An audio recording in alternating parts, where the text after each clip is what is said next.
오늘은 그동안 10주 정도 이렇게 진행해온 우리 빌립보서 강해의 마지막 시간입니다.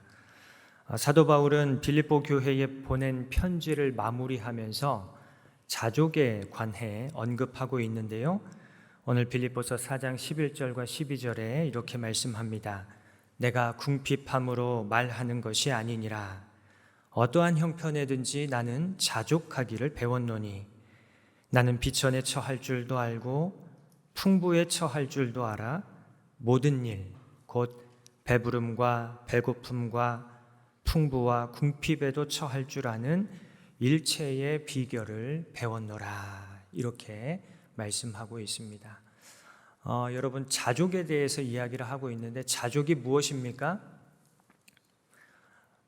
제가 사전을 찾아보니까 자족에 대해서 이 사전적인 의미는 스스로 만족한다, 이렇게 사전에 정리가 되어 있었습니다. 스스로 만족한다. 그런데 오늘 말씀에 보면 바울은 자족에 대해서 조금 더 구체적으로 설명을 하고 있는데요. 풍부에 처할 줄도 알면서 비천에 처할 줄도 알고 배부름에 처할 줄도 알면서 배고픔과 궁핍에도 처할 줄 아는 일체의 비결이 자족이다. 이렇게 바울은 설명하고 있습니다. 그러니까 이 자족이라고 하는 것은 내가 처한 상황과 환경이 어떠하든지 내가 처한 상황과 환경에 구애받지 않고 나의 마음의 평정심과 만족이 유지가 될 수 있는 것, 그것이 바로 자족이라고 오늘 바울은 설명하고 있습니다. 그러면서 바울이 고백하기를 자기는 자족하기를 배웠다, 이렇게 말씀하고 있어요. 자족에 관한 일체의 비결을 배웠다, 이렇게 말씀하고 있습니다. 여러분, 우리가 이 세상을 살아가면서 배워야 할 것이 얼마나 많이 있습니까? 우리는 끊임없이 새로운 것들을 배우면서 살아가고 있습니다. 그런데 여러분, 굳이 궁핍에 처하고 배고픔을 참아내며 비천에 처하는 것까지 배워야 할 필요가 있을까요?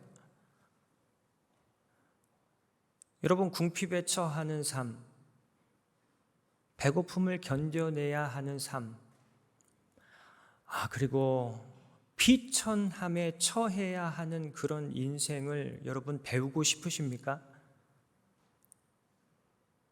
그런 걸 배우고 싶은 사람은 사실 아무도 없을 것 같습니다. 여러분, 가능하면 궁핍과 배고픔과 비천은 우리가 피해야 하는 것들 중 하나가 아닌가요? 그런데 오늘 본문 말씀에서 바울은 자기가 이 자족하기를 배운 것에 대해서 굉장한 자부심을 가지고 이 자랑하는 것처럼 이야기를 하고 있어요. 나는 자족하기를 위한 일체의 비결을 다 배웠다. 이렇게 막 자랑하고 있는 것처럼 이야기를 하고 있습니다. 여러분, 그게 뭐 그렇게 자랑할 것이라고 자족하기를 배운 것에 대해서 이렇게 자부심을 갖고 자랑을 하고 있는 걸까요? 자부심을 갖고 자랑한다는 것은 바울이 자족을 굉장히 중요하게 여기고 있고 이 빌립보서에서 굉장히 강조하고 있다는 그런 의미가 담겨 있는데요. 바울은 왜 이렇게 자족에 대해서 중요하게 생각하면서 그것도 이 빌립보서를 마무리하는 편지 말미에 이렇게 강조하고 있는 걸까요? 아주 중요한 이유가 있기 때문에 그렇겠죠. 바울이 이렇게 자족에 대해서 중요하게 강조하고 있는 이유는 바로 예수님 따라가는 믿음의 경주를 끝까지 완주하기 위해서 꼭 필요한 영성이 바로 이 자족이기 때문입니다. 빌립보서 3장 12절에서 14절, 우리가 이전에 살펴봤던 말씀인데요. 제가 읽어드리겠습니다. 이 빌립보서 3장 12절 14절에 바울이 이렇게 고백합니다. 내가 이미 얻었다 함도 아니요 온전히 이루었다 함도 아니라 오직 내가 그리스도 예수께 잡힌 바 된 그것을 잡으려고 달려가노라. 형제들아, 나는 아직 내가 잡은 줄로 여기지 아니하고 오직 한 일, 즉 뒤에 있는 것은 잊어버리고 앞에 있는 것을 잡으려고 푯대를 향하여 그리스도 예수 안에서 하나님이 위에서 부르신 부름의 상을 위하여 달려가노라. 아멘. 이 말씀을 보면 바울은 우리 그리스도인의 삶, 믿음의 삶을 예수 그리스도라는 푯대를 향해 달려가는 믿음의 경주라고 이야기하고 있습니다. 계속해서 달려가는 것이라는 거예요. 예수님을 향해 달려가는 거예요. 예수님의 뒤를 따라가기 위해서 계속해서 달려가는 것, 그것이 바로 우리 그리스도인의 삶이고 우리의 믿음의 삶이라고 말씀합니다. 그렇습니다, 여러분. 우리 그리스도인의 삶은, 믿음의 삶은 예수님께서 말씀하신 것처럼 자기 십자가를 지고 예수님의 뒤를 계속해서 따라가는 그런 삶입니다. 믿음의 경주입니다. 여러분, 100m 달리기입니까? 아니면 장거리 마라톤입니까?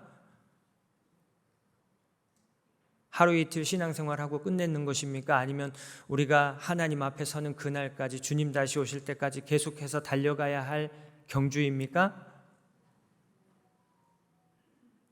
우리가 달려가야 할 이 믿음의 경주는 하루 이틀, 1, 2년 안에 끝나는 그런 단거리 레이스가 아니라 우리 주님 다시 오실 때까지 계속해서 달려가야 할 장거리 마라톤, 믿음의 경주입니다.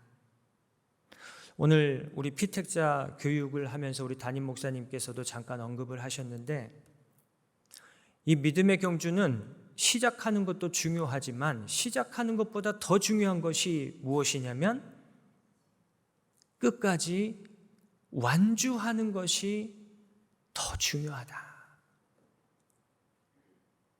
시작하는 것도 중요하지만 시작하는 것보다 더 중요한 것은 중도에 하차하는 것이 아니라, 중간에 낙오하는 것이 아니라 끝까지 완주하는 것, 이것이 더 중요하다라는 것입니다. 그런데 여러분, 예수님 따라가는 삶이 항상 풍부하고 풍요롭고 배부르고 존귀하게 존중받는 그런 삶의 모습만 있는 것이 아니라는 거예요. 물론 예수님 따라가면 주님께서 허락해 주신 풍성함도 있고, 주님께서 우리를 존귀하게 여겨주시는 그런 대우가 있고, 영적인 배부름도 있습니다. 육신의 배부름이 있을 때도 있습니다. 그러나 때로는 예수님을 따라가기 때문에 우리가 자발적으로 궁핍한 삶을 선택해야 하는 때가 있어요. 예수님을 따라가야 하기 때문에. 예수님 아니면 대우받고 떵떵거리며 살 수 있을 텐데 예수님을 따라가기 때문에 비천에 처하게 되기도 합니다. 예수님 따라가는 것이 아니면 배부르게 살 수 있을 텐데 예수님을 따라가기 때문에 나만 배고픈 것이 아니라 가족들까지도 배고픔을 견뎌야 하는 그런 상황들이 올 때도 있습니다. 그래서 자족하기를 배우지 못하면, 자족하기를 배우지 않으면 믿음의 경주를 끝까지 완주할 수 없고 중간에 낙오할 수밖에 없어요. 자족은 우리가 믿음의 경주를 완주하기 위해서 꼭 필요한 영성입니다. 믿음의 경주를 달려가면서 바울이 이 사실을 깨달았어요. 자족이라는 것이 이 믿음의 경주를 완주하기 위해 정말로 중요한 것이구나. 그래서 바울은 스스로 이 자족하기를 배우고자 열심히 노력했고, 그 결과 자족하기의 일체의 비결을 배웠다고 오늘 빌립보서의 말씀을 통해서 말씀하고 있습니다. 여러분 잘 아시듯이 바울은 본래 굉장히 부유하고 영향력 있는 집안에서 태어나가지고 엘리트 코스를 밟아왔던 수재였습니다. 바울은 자기를 소개할 때 소읍이 아닌 길리기아 다소성의 시민이라고 소개합니다. 소읍이 아니다. 무슨 말이에요? 작은 도시 출신이 아니다. 부유하고 큰 도시에서 태어났다. 그 바울이 태어났던 다소성이라고 하는 곳은 농산물과 목재가 풍부하고 특히 천막 제조로 유명한 도시였습니다. 바울의 집안은 이 다소에서 대대로 천막을 만들어 왔던 천막 장인의 가문이었어요. 부유했을까요? 가난했을까요? 천막 장인의 가문이었습니다. 천막 만드는 기술을 통해서 재산을 쌓은 부유한 집안에서 태어난 사람이 바로 바울입니다. 게다가 태어날 때부터 로마의 시민권을 가지고 태어났습니다. 유대인의 가문인데 태어날 때부터 로마의 시민권을 가지고 태어났다는 것은 이 바울의 집안이 로마에 굉장한 유익을 주었던, 크게 기여했던 일이 있었다는 것을 우리에게 짐작하게 합니다. 그만큼 바울의 집안은 다소에서 굉장히 영향력이 있는 집안이었고 부유한 집안이었습니다. 유대인의 가문이었기 때문에 바울은 태어난 순간부터 어릴 적 자라면서 엄격한 유대인의 가정 교육을 받으면서 자라왔습니다.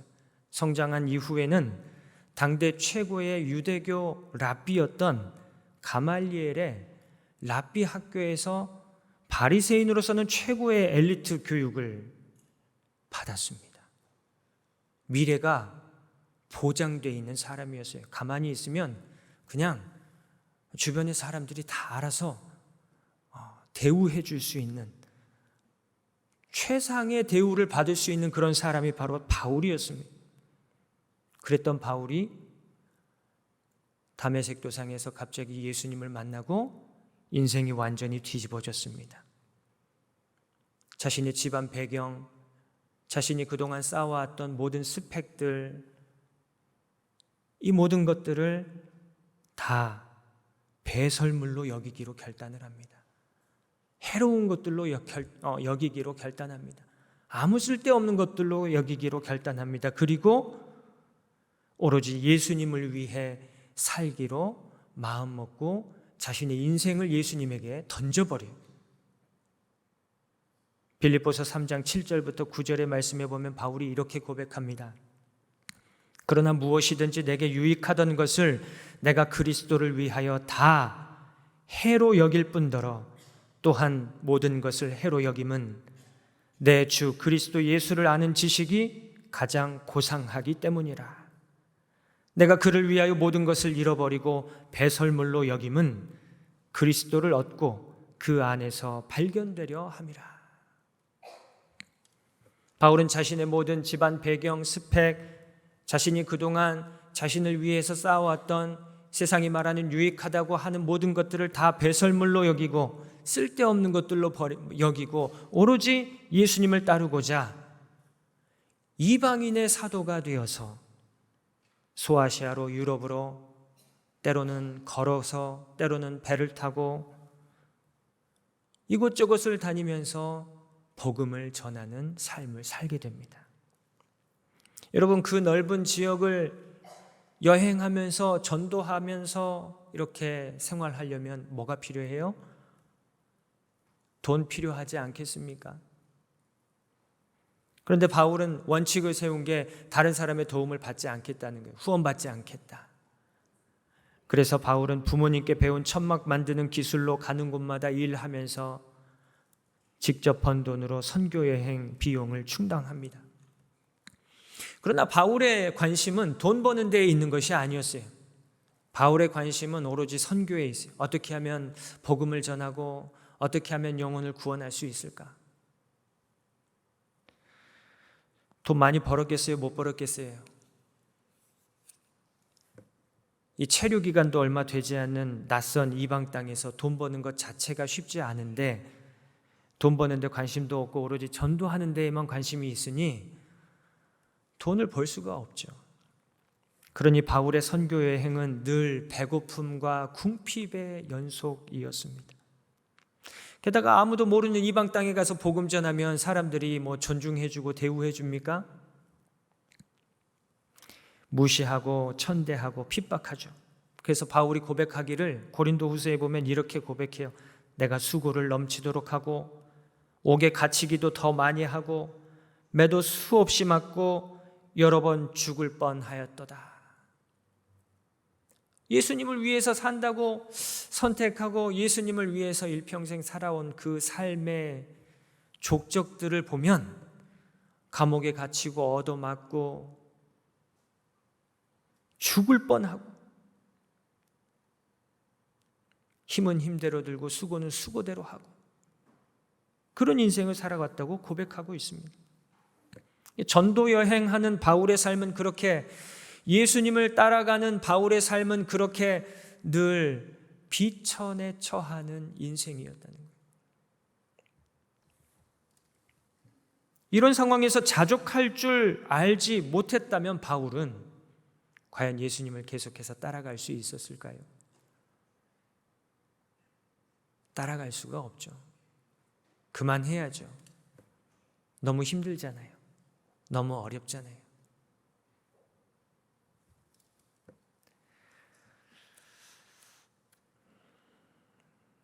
바울이 계속해서 복음을 전하고 예수님 따라가고 하나님 나라를 이루는 표대를 향해 믿음의 경주를 멈추지 않고 달려갈 수 있었던 것은 바울이 스스로 자족하기를 배웠기 때문입니다. 자족의 비결을 배우니 궁핍해도 배가 고파도 사람들이 멸시천대해도 견딜 수 있었습니다. 무엇보다도 날 구원하기 위해 모든 것을 내어주시고 가난해지신 예수님의 뒤를 따라가고 있으며 자기도 예수님을 위해서 뭔가를 희생하고 헌신할 수 있다는 사실에 궁핍에 처하고 가난에 처하는 것이 오히려 기쁘고 감사한 게 되었습니다. 복음 전하다가 욕먹고 감옥에 갇히고 얻어맞는 비천에 처하는 그런 경험들을 통해서 예수님께서 나를 위해 당하신 십자가 고난이 바로 이런 것이구나라는 것을 깨닫게 되면서 그 주님의 은혜에 너무나 감사하게 됐습니다. 그래서 그 고난에, 주님의 고난에 함께 동참한다는 사실에 함께 기뻐하고 만족할 수 있었습니다. 이렇게 궁핍과 배고픔과 비천을 감내하고 자족하면서 선교 여행을 다닌 결과 바울이 전한 복음을 영접하고 구원받는 사람들이 생겨났습니다. 교회들이 세워지기 시작했어요. 참 감사한 일이죠. 주님을 위해 희생하고 헌신하면 우리 주님께서 반드시 열매 맺게 하실 줄로 믿습니다. 그런데 무엇보다도 바울을 크게 기쁘게 하고 감사하게 만드는 것은 바울을 통해 복음을 영접한 성도들과 세워진 교회들 중에 바울을 본받아 자족하기를 배우고 믿음의 열매를 맺는 교회와 성도들이 생겨났다는 사실이에요. 그게 누구였어요? 바로 이 편지를 받는 빌립보 교회 성도들이었다는 거예요. 그래서 빌립보서 4장 10절에 이렇게 말씀합니다. 내가 주 안에서 크게 기뻐함은 너희가 나를 생각하던 것이 이제 다시 싹이 나미니 너희가 또한 이를 위하여 생각은 하였으나 기회가 없었느니라.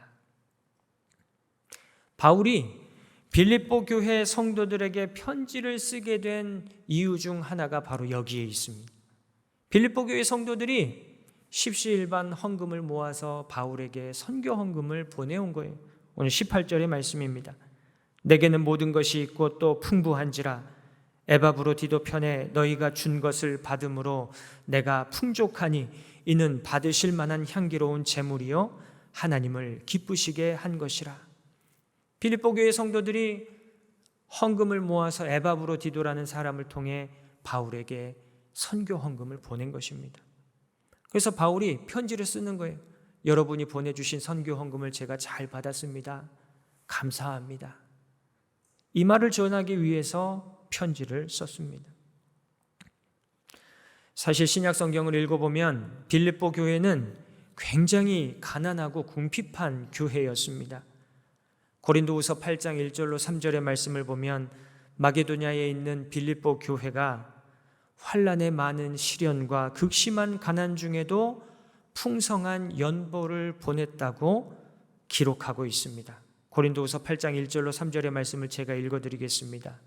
형제들아, 하나님께서 마게도냐 교회들에게 주신 은혜를 우리가 너희에게 알리노니 환난의 많은 시련 가운데서 그들의 넘치는 기쁨과 극심한 가난이 그들의 풍성한 연보를 넘치도록 하게 하였느니라. 내가 증언하노니 그들이 힘대로 할 뿐 아니라 힘에 지나도록 자원하였느니라. 빌립보라고 하는 지역은 로마의 식민지였습니다.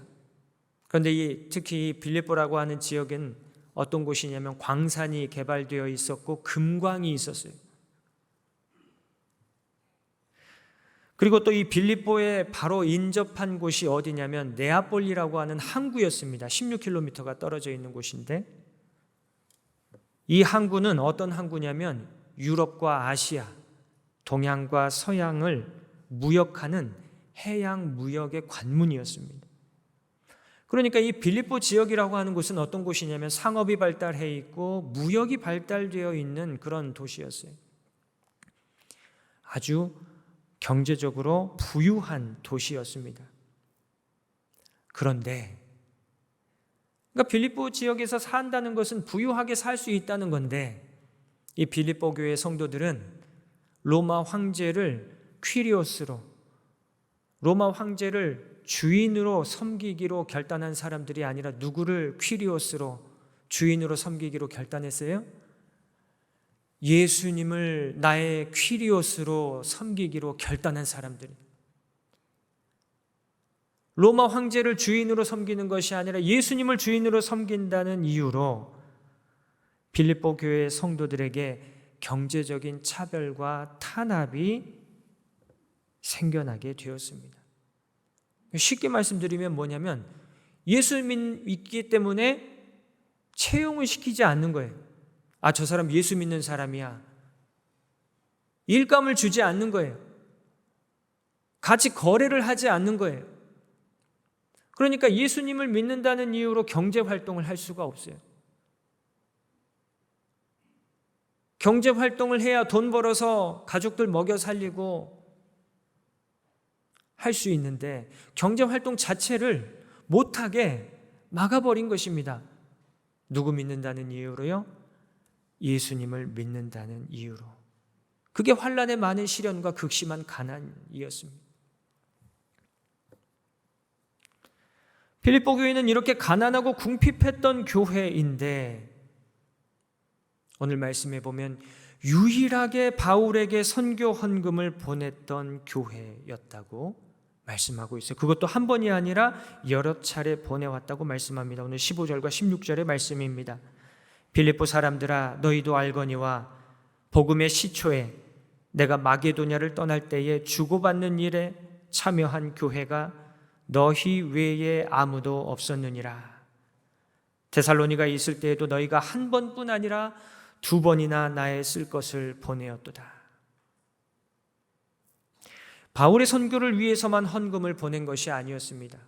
고린도 후서에서 이야기하는 연보는 바울의 선교를 돕기 위한 헌금이 아니라 예루살렘 교회 성도들이 가뭄으로 인해서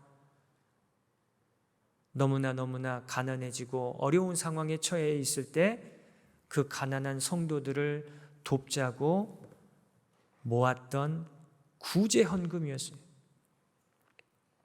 바울의 선교만을 위해서 헌금한 것이 아니라 어려움을 당한 가난한 성도들을 돕기 위한 구제 헌금에도 참여했던 사람이 교회가 바로 이 빌립보 교회 성도들이었습니다.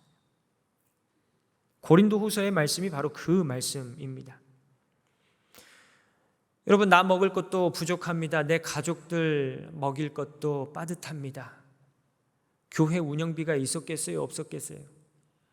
교회 운영비가 어디 있습니까? 교회 운영비도 부족합니다. 그런데도 빌립보 교회는 바울의 선교를 돕기 위해서 또 가난한 예루살렘 교회 성도들을 위해서 헌금을 모아서 보냈습니다. 그런데 고린도 후서의 말씀을 보니까 힘대로 헌금한 것이 아니라 힘에 지나도록 헌금했다고.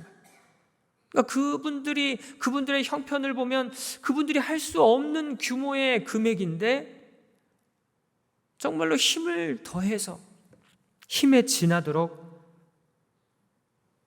자신들의 헌신을 드렸다, 이렇게 말씀하고 있습니다. 여러분, 어떻게 이렇게 할 수 있었습니까? 빌립보 교회 성도들이 바울을 본받아 자족하기를 배웠기 때문입니다. 자족하기를 배웠던 빌립보 교회 성도들은 다른 사람의 형편과 처지에 관심을 갖기 시작했습니다. 그리고 다른 사람의 괴로움에 실제로 참여했습니다.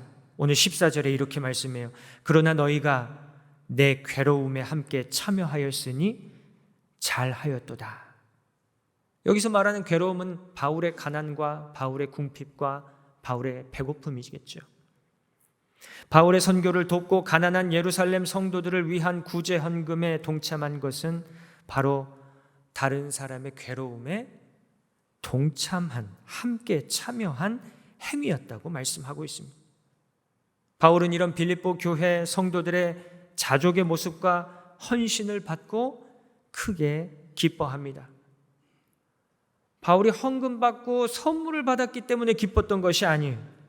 바울이 정말로 기뻤던 것은 빌립보 교회 성도들에게 유익한 믿음의 열매가 풍성하게 맺혀졌기 때문에 기뻐했다고 말씀하고 있어요. 오늘 17절의 말씀입니다.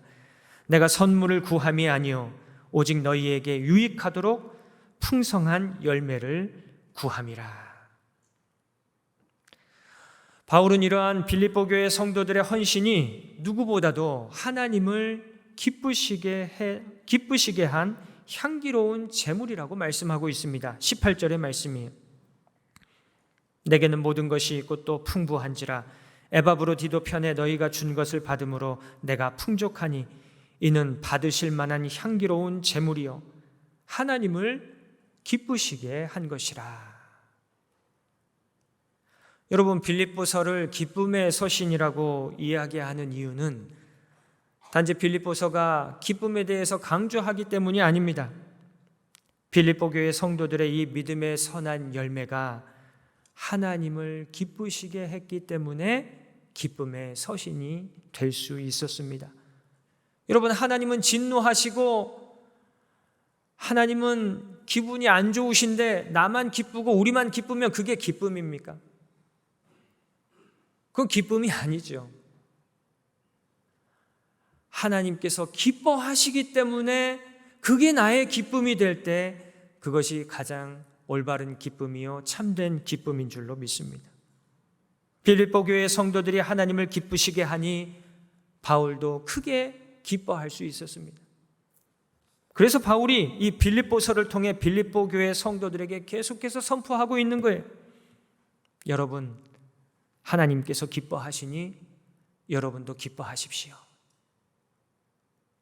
우리의 기쁨의 근원은 하나님의 기쁨인 줄로 믿습니다.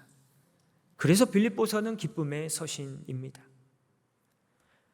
성경이 말씀하는 자족은 그냥 나 혼자 만족하는 것이 아닙니다. 성경이 말씀하는 자족은 하나님 나라와 의를 이루기 위해서라면 내가 조금 궁핍해지고 내가 배고파지고 내가 사람들에게 멸시천대를 받더라도 하나님 나라와 의를 이루는 일이기 때문에 기뻐할 수 있고 만족할 수 있고, 그래서 그 모습을 통하여서 그 삶을 통하여서 하나님을 기쁘시게 하는 것, 그것이 바로 성경이 우리에게 말씀하고 있는 자족, 바울이 우리에게 교훈하고 있는 자족입니다. 그렇다고 평생 궁핍함과 배고픔과 비천함만 쫓아가는 것이 자족은 아닙니다. 풍부에도 처할 줄 알고 비천에도 처할 줄 아는 것. 하나님 허락해 주시는 풍부와 배부름과 존귀함도 누릴 수 있는 것이 바로 자족입니다. 사랑하는 여러분, 자족하고 계십니까? 하나님 기쁘시게 하고 하나님 나라와 의를 이루기 위해 그 일을 위해서라면 배고픔과 궁핍과 비천에 처하는 것도 자진할 수 있고 기뻐할 수 있고 만족할 수 있는 그런 영성이 여러분들에게 있습니까? 아니면 늘 부족함과 채워지지 않는 내 삶의 모습들을 바라보면서 불만족과 불평만 쏟아내고 계십니까? 하나님 나라를 위해서 자족할 수 있는 저와 여러분, 우리 신한교회가 되기를 주님의 이름으로 간절히 축원합니다. 한 번은 목회연구실에서 우리 목사님들하고 이런저런 이야기를 나누다가 제가 제 안에 가지고 있는 생각들을 막 이렇게 좀 이야기를 했어요. 그랬더니 제 이야기를 듣다가 이유기 목사님이 깜짝 놀란 눈으로 저를 쳐다보면서 이렇게 이야기를 하는 거예요. 김대승 목사님은 불평이나 불만이 하나도 없는 줄 알았는데 이렇게 불평과 불만이 많은 사람이었냐고 굉장히 실망스럽다는 눈빛으로 저를 쳐다보면서 이야기를 하시더라고요. 여러분, 이게 바로 우리의 모습 아닙니까? 우리 모두의 모습 아닌가요? 입만 열면 이게 어떻고 저게 어떻고 마음에 드는 건 하나도 없고 내 마음에 안 들면 다 잘못됐고 문제가 있고 그래서 도무지 만족이 없는 이 마음이 바로 우리 모두의 마음일 것입니다. 여러분, 이렇게 불평과 불만으로 가득한데 무슨 기쁨이 있고 만족이 있고 감사가 있을 수 있습니까? 그럼에도 불구하고 우리에게 아직 소망이 있음은 사도 바울도 처음부터 자족할 줄 아는 사람은 아니었다는 사실이에요. 사도 바울이 뭐라고 고백해요? 자족하기를 배웠노라, 이렇게 이야기합니다. 바울도 배웠대요. 무슨 말입니까? 우리도 배우면 된다는 거예요? 안 된다는 거예요? 우리도 배우면 된다는 말씀입니다. 배우면 된다. 우리도 자족하기를 배워야 합니다. 자족하기를 배운다는 말은 자족하기를 공부해야 한다는 말이에요. 자족하기를 시도해보고 자족하기를 연습해봐야 한다는 말입니다. 의도적으로 훈련을 해야 한다는 말이에요. 세상은 자꾸만 우리에게 남보다 더 잘 먹고 더 잘 놀고 더 많이 누리고 남보다 더 부자가 되어야 한다고 자꾸만 우리를 부추기지. 그래서 끊임없이 우리를 다른 사람과 비교하게 만듭니다. 그런데 여러분, 비교하면 내가 더 부자 됩니까? 자꾸만 비교하면 어떻게 됩니까? 자꾸만 비교하면 더 불평이 많아지고 더 불행해지고 우리를 자꾸만 죄짓게 만들어요. 그렇죠? 예수님께서는 우리가 먼저 하나님의 나라와 하나님의 의에 관심을 갖고 하나님 나라를 구하라고 말씀하고 있습니다. 우리는 자꾸만 세상 부귀와 영화에 나 자신을 비교하면서 나의 만족과 유익을 위해서만 관심을 가질 것이 아니라 하나님 나라에 대해서 또 가난한 이웃에 대해서 관심을 갖고 그분들의 괴로움에 함께 참여하는 방법에 대해서 고민해 봐야 합니다. 내가 더 잘 먹고 내가 더 잘 놀고 내가 더 많이 누리는 데에 관심을 가질 것이 아니라 하나님의 선교와 구제를 위해서 내가 조금 덜 먹고 덜 누리는 일을 자꾸만 시도하고 연습해 봐야 합니다. 선교와 구제를 위해서 내가 가진 물질을 나누고 헌금하는 일을 자꾸만 시도하고 연습해야 합니다. 우리가 만약에 돈을 많이 벌고 부자가 되어야 한다면 그것은 바로 하나님 나라를 위함이고 또 가난한 이웃들을 돕기 위한 그런 목적으로 해야 합니다. 우리가 이렇게 하나님 나라를 위해 자족하기를 배우고자 했으면 우리 주님께서 우리에게 자족의 능력을 주실 줄로 믿습니다. 오늘 13절의 말씀이 바로 그런 말씀이에요. 내게 능력 주시는 자 안에서 내가 모든 것을 할 수 있느니라. 많은 분이 이 말씀을 오해하는 경향이 있습니다. 예수님께서 나에게 어떤 초능력을 주셔서 불가능한 것이 없게 만들어 주실 것이다, 이렇게 이해하시는 분들도 간혹 계십니다. 그런데 오늘 이 말씀은 그런 허황된 말씀이 아닙니다. 오늘 이 말씀은 우리 주님께서 우리에게 자족의 능력을 주신다라고 하는 그런 의미의 말씀입니다. 자족의 능력을 주시는 예수님 안에 있으면 하나님 나라를 위해 궁핍과 배고픔과 비천에도 처할 수 있다는 그런 말씀입니다. 예수님 주시는 자족의 능력을 소유하면 자기 십자가를 짊어지고 예수님을 따라갈 수 있다는 그런 말씀입니다. 감옥에 갇혀있는 바울의 입장에서 생각해 보면 예수님께서 주시는 이 자족의 능력이 있기에 희생과 헌신뿐만 아니라 순교까지도 감당할 수 있다는 그런 믿음의 고백입니다. 이렇게 예수님 안에서 자족하며 살아가면 하나님께 기쁨이 되고 또 하나님께서 모든 필요를 채워주신다고 약속하고 있습니다. 오늘 18절 하반절부터 19절의 말씀입니다. 이는 받으실 만한 향기로운 제물이요 하나님을 기쁘시게 한 것이라. 나의 하나님이 그리스도 예수 안에서 영광 가운데 그 풍성한 대로 너희 모든 쓸 것을 채우시리라. 아멘. 여러분, 하나님께서는 우리를 굶기지 않으십니다. 하나님께서는 우리에게 필요한 것이 있으면 다 채워주십니다. 왜요? 우리를 사랑하시는 아버지이시기 때문입니다. 여러분, 오해하지 마십시오. 하나님께서는 우리의 욕심을 채우시는 분이 아니십니다. 우리의 모든 쓸 것을 채워주십니다. 우리에게 필요한 것이라면, 정말로 필요한 것이라면 하나님께서는 우리에게 부족함 없이 채워주신다고 약속하고 계십니다. 우리 신한교회는 매달 선교 헌금을 작정하여서 국내외 선교지들을 후원하며 하나님의 선교에 동참하고 있습니다. 지진이나 수해 등 국가적인 재난이나 어려움이 생길 때마다 사랑 나눔 헌금, 또 수해 지원 헌금 모아서 함께 돕고 있습니다. 이 모든 일들이 우리 하나님께 큰 기쁨이 되는 줄로 믿습니다. 그런데 여러분, 장바구니 물가가 천정부지로 올라가는 요즘 살림살이 많이 힘드시지요? 이렇게 힘들고 어려운데도 불구하고 우리가 가진 것을 나누고 헌신하고 내어드릴 수 있는 것은 우리도 바울을 통해 하나님의 말씀들을 통해서 자족의 능력을 배워가고 있기 때문인 줄로 믿습니다. 우리 신앙교회 모든 성도님들의 이 희생과 헌신과 자족의 모습 하나님께서 크게 기뻐하시며 우리 성도님들의 모든 필요를 하나님께서 채워주실 줄로 믿습니다.